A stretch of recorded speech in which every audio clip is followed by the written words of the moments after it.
চিংড়ি মাছ কষা বানাবো, অনেক নুন মাখিয়ে নেব।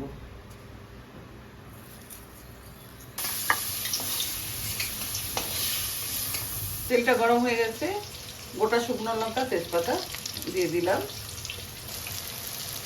লঙ্কার গুঁড়ো দিলাম, অল্প একটু জল, অল্প একটু চিনি দিলাম,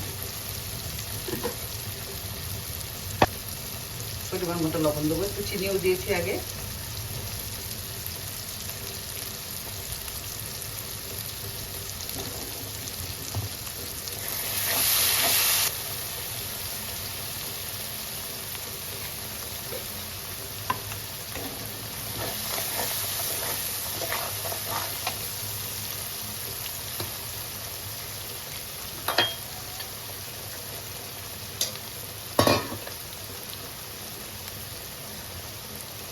এবারে জল দিচ্ছি,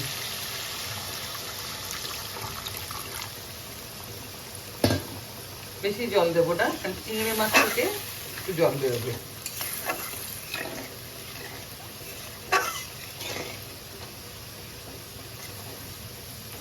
ঝোলটা ফুটে উঠলে মাছগুলো দেবো।